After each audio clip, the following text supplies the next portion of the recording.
இப்போ சொல்லுங்க பாகியலட்சுமி கவலைப்படுவாங்களா? அடுத்தவங்களுக்கு அதை உணர்றாங்கல்ல. நம்மளும் கவலைப்படலாம், அவரோட சேரலாம். நீங்களும் கவலைப்படுறீங்கன்னா உலகத்தார் மாதிரி நீங்களும் கவலைப்படுறீங்க. கவலை நீங்களே சொல்லுங்க ஐயா. கவலை என்பது ஒரு முட்டாள்தனம் அப்படின்னு சொல்லியிருக்காங்க. கவலைப்படுவது முட்டாள்தனம். அப்ப கவலைப்படுறவன் யாருங்க? அந்த முட்டாள்தனத்தை செய்யறவன் யாரா இருப்பான்? முட்டாளா தான் இருப்பான். அப்போ கவலை என்பது முட்டாள்தனம்னா கவலைப்படுறவன் தான் முட்டாள் தான். ஆனா கவலை இல்லாதவர் இவ்வுலகில் எவரும் இல்லைங்கிறாங்க. அப்போ உலகில் எல்லாம் அத்தனை பேரும் முட்டாள்கள் தான் அர்த்தம். இப்படிதான் வசதி இருந்தாலும் கவலைன்னு வந்தே தீருது. ஆமா, கவலை அது பணம் இருந்தாலுமே நோய் எப்படி வருது? எல்லாத்துக்கும் பொதுவாக தான் வருது. நான் சொல்றேன்னா, உங்களுக்கு கவலை இல்லாம நான் பண்ணிட்டு தான் வீட்டை விட்டு வெளியே போறேன். திருப்தியா? அப்ப கவலை போறதுக்கு வழி இருக்கு. அதுக்கு தான் முயற்சி பண்ணிட்டு. ஆனா கவலை எல்லாருக்கும் வருது, எனக்கும் வருதுன்னு நினைக்காதீங்க. முதல்ல கவலைப்படக்கூடாதுன்னு புரிஞ்சுக்கங்க. அதை புரிஞ்சுக்கிட்டு அடுத்த ஸ்டெப்புக்கு வாங்க. என்ன ஸ்டெப்புக்கு வரீங்கன்னா, கவலையை பற்றி புரிஞ்சுக்கணும். அது ஒரு உணர்வு. அது உணர்வு என்கிறபடியால் மனதில் தான் தோன்றும். அப்ப நம்ம நினைச்சா அது தோன்ற வச்சுக்கலாம், இல்லைன்னா வேண்டான்னு சொல்லிக்கலாம். இப்போ நீங்க சின்ன பிள்ளையா இருக்கும்போது ஸ்கூலுக்குள்ள போகும்போது வாத்தியார் என்ன கேட்பீங்க? மே கமிங் சார் கேட்பீங்களா இல்லையா? உள்ள வரலாமா சார்னு கேட்பீங்களா இல்லையா? அதுக்கு என்ன அர்த்தம்? அது மாதிரி தான் இந்த கவலைங்க. வீட்டு வாசல்லையே நிற்கிதுங்க. பாகியலட்சுமி நான் உனக்குள்ள உங்க மனசுக்குள்ள வரட்டுமான்னு கேட்குதுங்க. கொஞ்சம் யோசிச்சா கூட அது டக்குன்னு வந்து பூந்துருமா மனசுக்குள்ள பூந்துட்டு கவலையை ஆட்டி படைச்சு. No, you are not permitted அப்படின்னு சொல்லி பாருங்க. முடியுங்க, உங்களால் முடியும். ஒரு உதாரணத்துக்கு சொல்றேன். ஒரு துக்க வீட்டுக்கு போயிட்டு தனி ரூமுக்குள்ள போயிட்டு ஒரு சந்தோஷமான நிகழ்வை நினைச்சுக்கிட்டு நம்மளால சந்தோஷப்படவும் முடியும். அதே சமயத்துல ஒரு கல்யாண ஃபங்க்ஷனுக்கு போயிட்டு ஒரு தனி ரூமுக்குள்ள போயிட்டு ஏதாவது ஒரு துக்கமான நிகழ்வை நினைச்சு அழவும் முடியும் நம்மளால. அப்ப நீ அழறதுக்கோ சின்பப்படுறதுக்கோ இடம் பொருள் ஏவல் காரணமா இல்ல. புரிஞ்சுக்கிட்டீங்களா? நம்ம மனசு தான் காரணம். எந்த இடத்திலும் உன்னால கவலைப்படாம இருக்க முடியும். Very good. மனதை எவரெல்லாம் பக்குவப்படுத்துறாங்களோ அந்த வேலை நம்ம நடந்துட்டு அந்த வேலை தான் நடந்துட்டு. இந்த வேலையை செய்யறதுக்கு யாரும் இல்லைங்க. ஏன் பகவத்கீதை நிறைய பேருக்கு பிடிக்கல அப்படின்னா புரியலைன்னா எப்படிங்க பிடிக்கும்? அதனாலதான் என்ன பண்ண, எனக்கு இவ்வளவு கஷ்டமா இருந்தது, இதை அப்படியே ஈஸியா மாத்தி எடுத்து போய் நிறைய பேர் கொடுத்தா எவ்வளவு பிடிச்சி போயிடும் அப்படின்னு பண்ண ஆரம்பிச்சாங்க. கவலைப்படுபவர்கள் அத்தனை பேரும் முட்டாள்கள், 700 கோடி உலக மக்களும் முட்டாள்கள்னு பகிரங்கமா ஒரு பதிவு போட்டாங்க. பாண்டிச்சேரியில ஒரு லேடி படிச்சு பார்த்துட்டு என்ன எப்படி நீங்க முட்டாள்னு பேசலாம் அப்படின்னு போன் பண்ணி கேட்டாங்க. இவங்கதான் அது. நான் கேட்டேன், ஏமா நீ கவலைப்படுறியா? உண்மைதானே? ஆமா கவலைப்படுற. அப்ப நீ முட்டாள் தாமா. அது எப்படி? எல்லாரும் தான் கவலைப்படுற, அதனால தான் எல்லாரும் முட்டாள். அப்ப எப்படி பண்ணலாம் அப்படின்னா, கவலை நீக்கிறதுக்கு வழி இருக்குமா? ஞானத்தை அடைஞ்சோம்னா கவலைப்படுறோம். ஐயா நீங்க இருட்டா இருக்குன்னு வச்சுக்கோங்க, ஒரு லைட்டு வெளிச்சம் வந்த உடனே என்ன ஆகும்? அந்த இருட்டு ஓடி போயிடும். வெளிச்சம் வந்த உடனே இருட்டு ஓடி போயிடும். அது மாதிரி ஞானம் கிடைச்ச உடனே அறியாமையும் கவலையும் ஓடி போயிடுங்க. அறியாமையும் கவலையும் ஓடி போயிடும். அப்போ கவலை போகணும்னா உங்களுக்கு என்ன வேணும்? அறிவு, அந்த ஞானம் வேணும். இந்த ஞானம் இருந்தால் கவலைப்படும். திடீர்னு ஒரு 10,000 ஷார்டேஜ் வரும் லைஃப்ல. உடனே தலைமையில கை வச்சுட்டு கவலைப்பட்டுக்கிட்டே இருந்தீங்கன்னா இன்னும் லாஸ் அதிகமாகிடும். ஏன்னா வேலைக்கு போக மாட்டான். வேலைக்கு போட்டால் இன்னும் எல்ஓபி ஆகும். இன்னும் கொஞ்ச நாள் வேலைக்கு போனால் வேலையை விட்டு தூக்கிடுவாங்க. அப்போ இருக்கிறதெல்லாம் பெரிய பெரிய பிரச்சனை தான் ஆகும். ஆனால் இதுக்கு ஒரு மாற்று வழி உண்டு அப்படின்னு நினைக்கிறோம். ஆனால் நம்ம என்ன பண்ணுறோம்? நமக்கு அந்த அறிவு இல்லாதனால யாருமே அந்த அறிவு கொடுக்க மாட்டாங்கன்னு நினச்சிக்கிறோம். நமக்கு அந்த அறிவு இல்லாதனால அதுக்கு சொல்யூஷனே கிடையாதுன்னு நம்ம நினச்சிக்கிறோம். தப்பு அதுதான்.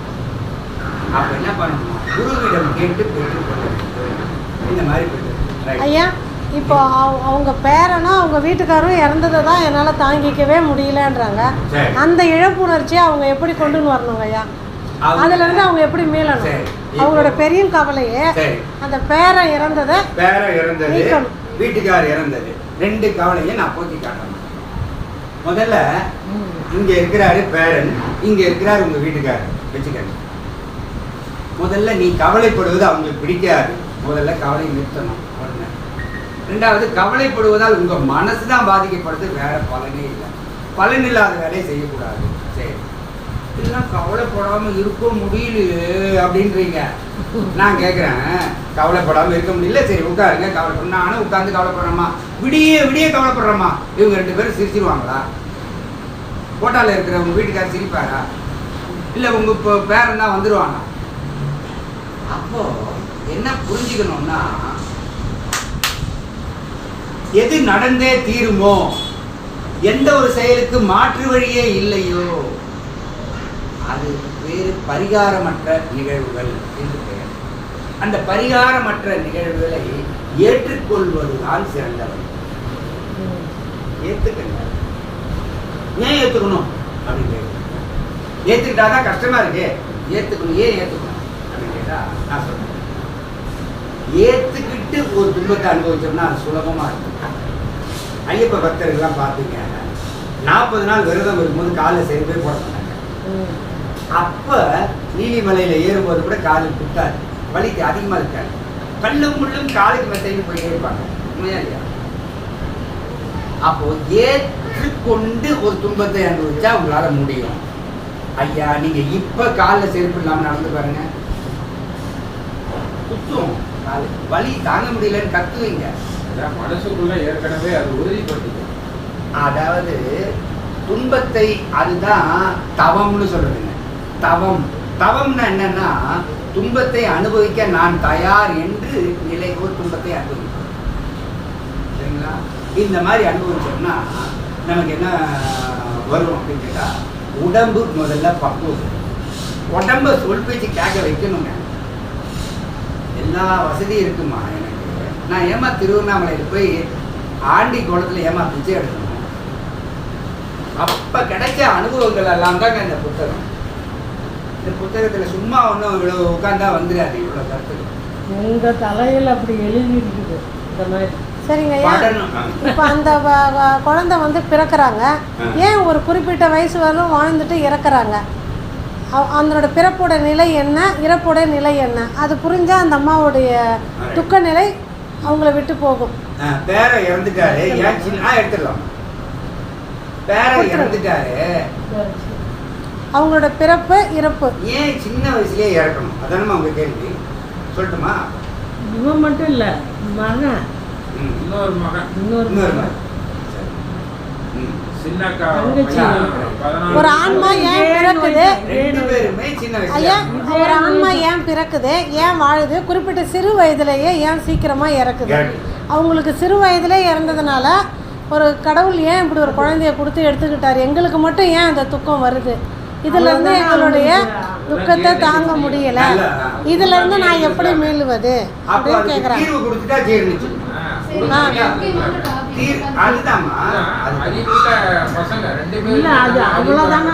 அவங்களோட பிறப்போட தன்மை ஏன் அறிவா பிறந்து எங்களுக்கு வாழ்ந்துட்டு இருந்து பல நல்ல அறிவோட இருந்து இறந்ததுனாலதான் எங்களுக்கு அந்த மறக்க முடியாத ஒரு சூழ்நிலையா இருக்கு.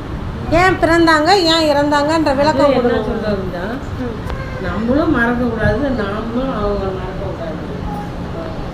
அவருடைய வாசனை இடையில எல்லாத்துக்கும் வாட்ஸ்அப்ல அனுப்பியிருந்தாங்க. வாழும் வரை நம்மளை யாரும் வெறுக்கக்கூடாது, வாழ்ந்து முடிந்த பின்பு நம்மளை யாரும் மறக்கக்கூடாது, வாழ்க்கையின் உண்மையான வெற்றி அப்படின்ட்டு அவர் எல்லாத்துக்கும் மெசேஜ் வச்சுட்டு ஒரு வாரம் இருக்க எல்லாத்துக்கும் மெசேஜ் வாட்ஸ்அப்ல இந்த வாசகத்தை எழுதி அடுத்த வாரம் அதாவது அந்த தம்பி இறக்கும் போது அப்படி ஒரு வாசகம் எழுதி வச்சிருக்கிறாரு. வாழும் வரை நம்மளை யாரும் வெறுக்கக்கூடாது. அந்த அளவுக்கு தான் இருந்தார். நல்ல ஹெல்பிங் மைண்ட். அக்கா பையனும் அதே மாதிரி தான், நல்ல அருமையான நல்ல அறிவு. 2 பேருமே நல்ல அந்த பிறப்புடைய தன்மை மறக்க முடியாத ஒரு நினைச்சு இந்த கேள்விக்கு பதில் சொல்லுங்க.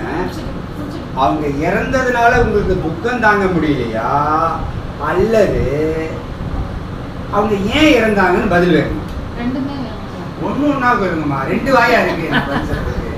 ரெண்டுக்குமே இல்ல, நான் என்ன எல்லாருக்குமே விடை வேணும். ஒரு ஏன் இளம் வயதுல மரணம் வருது கேட்டுமா? ஒரு ஆன்மா ஏன் பிறக்குது இறக்குது? முதல்ல அப்ப பற்று தூக்கி தூரம் வச்சிடணும். நான் இறந்தது துக்கம் தாங்க முடியலன்ற பிரச்சனையே வரக்கூடாதீங்க. அதுக்கு தனியா பதில் சொல்றேன். இப்ப உங்களுக்கு ஏன் இளமையில் மரணம் வருகிறது? ரைட், நான் சொல்றேங்க. மழை நல்லவனுக்கும் பெய்யும், கெட்டவனுக்கும் பெய்யும். வெயில் நல்லவனுக்கும் காயும், கெட்டவனுக்கும் காயும். ரைட்டா? மரம் நல்லவனுக்கும் நிழல் கொடுக்கும், கெட்டவனுக்கும் நிழல் கொடுக்கும். தன்னை வெட்டி கொண்டிருப்பவனுக்கு கூட சாயும் வரை நிழல் கொடுக்கும். இதெல்லாம் மரத்தினுடைய. அதுபோல மரணம் மனிதனுக்கு நன்மை செய்ய காத்திருக்கிறது. சொல்லுங்க. மரணம் நன்மை செய்ய மனிதனுக்கு நன்மை செய்ய காத்திருக்கிறது. இந்த தத்துவத்தை நம்ம புரிஞ்சுக்கணும். இது சுலபமா கிடைக்கிற ஞானம் கிடையாது. இது ஏற்றுக்கொள்வதற்கே கொஞ்சம் கடினமான விஷயம்தான்.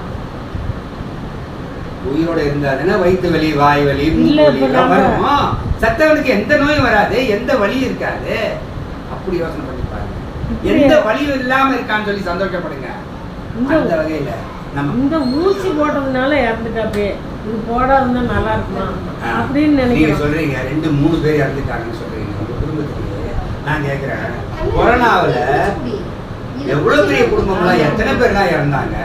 அதை கம்பேர் பண்ணி பாருங்க. நமக்கும் கீழே உள்ளவர் கோடி. அதை முதல்ல நினைக்க. உனக்கும் கீழே உள்ளவர் கோடி. அந்த தத்துவத்தை நம்ம நினைச்சோம்னா நம்ம கவலை சின்னதா தெரியும். முதல்ல ஏன் இறக்குறாங்க? மேடம் கேட்டாங்க, ஏன் சின்ன வயசுல இறக்குறாங்க? அதுதான் பதில் சொல்லிட்டே இருந்தேன். இறப்புத்தன்மை இறப்புத்தன்மை கொடுங்க. என்ன சொல்ல வரேன் கேட்டா, என்ன சொல்ல வரேன்னா, மரணம் எல்லோருக்கும் பொதுவானது. நல்லவனுக்கு லேட்டா வருங்க அப்படின்னு இருந்தா எல்லாருமே நல்லவன் ஆயிடுவாங்க. உண்மையா இல்லையா? கெட்டவனே இருக்க மாட்டாமா? ஜஸ்ட் இமேஜின் பண்ணி பாருங்க. எல்லா இடத்துலையும் மேடா இருந்தா எப்படி இது வாழ்க்கையில பாசிபிளான்னு நினைச்சு பாருங்க. எல்லாருமே நல்லவங்களா இருக்க முடியாது. அப்ப கொஞ்சமாவது கெட்டவன் இருந்தானா நல்லவனுக்கு மரியாதையே இருக்கு. இப்போ எல்லாருமே நல்லவனா இருந்தா நானும் நல்லவன் அப்படின்னா அட போயா நீங்க சொல்லுவீங்களா மாட்டீங்களா? எல்லாரும் நல்லவனா இருக்கும்போது எனக்கு மதிப்பு இல்லை. சில பேர் கெட்டவங்க இருக்கிறதுனால தான் நல்லவனுக்கே மரியாதை. உண்மையா இல்லையா? அந்த மாதிரி மரணம் நல்லவனுக்கும் வரும், கெட்டவனுக்கும் வரும். அதை புரிஞ்சுக்கணும். நீங்க நல்லவனுக்கு வந்துருச்சு, புத்திசாலிக்கு வந்துருச்சுன்றீங்க. புத்திசாலிக்கும் மரணம் வரும், முட்டாளுக்கும் மரணம் இல்ல, ஏழைக்கும் மரணம் வரும், பணக்காரனுக்கும் மரணம் வரும். ஆரோக்கியம் உள்ளவனுக்கும் மரணம் வரும், ஆரோக்கியம் இல்லாதவனுக்கும் மரணம் வரும். எல்லாருக்கும் பொதுவானது மரணம்.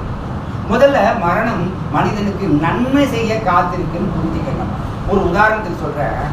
ஆண்டவா, எனக்கு ஒரு 300 வருஷமா எனக்கு மரணமே வேண்டாம்ப்பா அப்படின்னு ஒரு வரத்தை கொடுன்னு கேட்டான். இறைவனும் தந்தேன் அப்படின்னா. அதுக்கப்புறமா கண் பார்வை கொஞ்சம் போச்சு, சதன் தொங்கி போச்சு, பல்லெல்லாம் விழுந்துருச்சு, காது கேட்கல, இந்த நேரத்துல பசிக்குதுன்னு சொல்றது கூட வாய் வரல. இந்த மாதிரி வாழ்க்கை வாழும்போது மனசுக்குள்ளேயாவது வேண்டிக்குவான். மனசுக்குள்ள என்ன இறைவனை கேட்டோம், இறைவனை கூப்பிட்டுக்கோ அப்படின்னு சொல்லுவான். அப்பதான் அவனுக்கு மரணத்தினுடைய அருமை தெரியும். உனக்கு துரியோதனன் இறக்கும் போது பாத்தீங்கன்னா அவன் கொடுமையா இறக்கணுங்கிறதுக்காக தான் அவனை பாதி உயிரை கொண்டுட்டு பாதி உயிரை விட்டு போயிடுவான். அவன் செஞ்ச பாவத்துக்கு அவ்வளவு அனுபவிக்கணுங்கிறதுக்காக விட்டு போனாங்க. அப்போ அதுதான் கொடுமையிலும் கொடுமைங்க. மரணம் வராம இருக்குது பாத்தீங்களா? வர வேண்டிய நேரத்துக்கு மரணம் வரலன்னா அதை விட கொடுமை எதுவும் கிடையாது. கொஞ்ச நாள் அவன் அனுபவிக்கணும் செஞ்சத. நல்லவங்களுக்கு வந்தேம்மா, அப்ப என்னமா அனுபவிக்கணும்? எங்க அம்மாவுக்கு வந்ததுமா. எங்க அம்மா எவ்வளவு நல்லவங்க தெரியுமா? எப்படி நல்லவங்கன்னா, நான் தான் சொன்னேனே, ரொம்ப ரொம்ப ரொம்ப கருணை உள்ள அதிகமா. நீங்க உதாரணம் பண்ணிருக்கலாம்ல அம்மாவுக்கு. இப்பதானே. ஆனா நான் என்ன சொல்ல வரேன்னா, அம்மா இறக்கும் போது அவங்க ஒரு கொடுமையான படுக்கையில இருந்துட்டு டாய்லெட் போக முடியாம, யூரின் போக முடியாம, வெயில் ரொம்ப கொடுமை அனுபவிச்சுட்டு இருந்தாங்க. நான் நினைச்சுக்கிட்டேன், ஏன் இறைவா என் தாய் இவ்வளவு நல்லவங்களா இருக்காங்களே ஏன்? அப்பதான் கீதையில படிச்சிருப்பாரு பதில். நல்லவனா இருக்கிறது அவன் சுயநலத்துக்காக நல்லவனா இருக்கிறான். இப்போ பாகியலட்சுமி நல்லவங்களா இருக்கிறாங்கன்னா என்ன அர்த்தம்? அவங்க மனநிறைவோடு வாழணுங்கிறதுக்காக தான் அவங்க நல்லவங்களா இருக்காங்களே தவிர வேற மற்றவங்களுக்காகலாம் இல்லை நல்லவனா இருக்கணும். புரியுதுங்களா? அதனால நாம மனநிறைவோடு வாழணும், திருப்தியோடு வாழணும். அம்மா திருப்தி நிம்மதியெல்லாம் கடையில் இருக்குமாம்மா? கிடைக்காது. அப்போ வேணும்னா என்ன பண்ணணும்னா நல்லவளா இருந்து பாரு, எல்லாமே வந்து. அப்போ நல்லவளா வாழ்ந்தீங்கன்னா உங்களுக்கு இதெல்லாம் கிடைக்குதுன்னா அதுக்காக நீ நல்லவளா இருந்த, அதை போய் கடவுள்கிட்ட போயிட்டு நான் நல்லவளா இருந்தேனே எனக்கு இப்படி கொடுமை எல்லாருக்கும் உண்டு அப்படின்னு புரிஞ்சுக்கணும். ஆக இளைஞர்களுக்கும் உண்டு மரணம் என்பதை நாம் புரிந்து கொள்ள வேண்டும். இது இயற்கை தான் என்பதை நாம் புரிந்து கொள்ள வேண்டும். இப்ப நீங்க இன்னொரு கேள்வி கேட்குறீங்க. நான் இப்போ ஒரு கேள்வி எங்க கேள்வி இந்த வயசுல தான் இறக்கணும்னு ஒரு நிபந்தனை இருக்குதா? இல்லையா? இல்ல. எந்த வயசுல வேணாலும் மரணம் வரும். எந்த வயசுல வேணாலும் மரணம் வரும். சில பேருக்கு இறந்தே குழந்தை பிறக்கிறாங்க. குழந்தை பிறக்கும் போதே இறந்து பிறகு அப்படின்னா அர்த்தம் வயிற்றுல இருக்கும் போதே இறந்துடும். அதெல்லாம் என்ன பண்றதுன்னா அவங்க செஞ்ச முன்ஜென்ம கர்ம வினைன்னு சொல்லுவாங்க. நான் என்ன சொல்ல வரேன்னா அதெல்லாம் இல்லாம நம்ம நல்லபடியா வாழ்ந்துட்டோம், சந்தோஷப்படணும். ஆனா இதுல இன்னொரு சந்தோஷம் என்னன்னா இத்தனை வயசுக்கு அப்புறமாவது ஞானத்தை பெறுகிறோமேனு சந்தோஷப்படணும். இவ்வளவு வருஷமா நம்ம ஞானத்தை பெறலையேன்னு அழக்கூடாது, இப்பவாவது ஞானம் கிடைக்குதேன்னு பெருமைப்படும். ரைட்டா? அதனாலதான் என்னுடைய டார்கெட்டை இளைஞர்களை நோக்கி போகுது. ஏன் இளைஞர்கள் அந்த ஞானத்தை அடைஞ்சிட்டா +2 ரிசல்ட் வந்தவனே 25 சூசைட் நடக்கிறாங்க. பேப்பர் நியூஸ் பாத்தீங்கன்னா தெரியும். ஏன் தோல்வியை தாங்க முடியல? கர்ம யோகத்தை பயன்படுத்தி இருந்தாங்கன்னா அவங்க இந்த மாதிரிலாம் பண்ண மாட்டாங்க.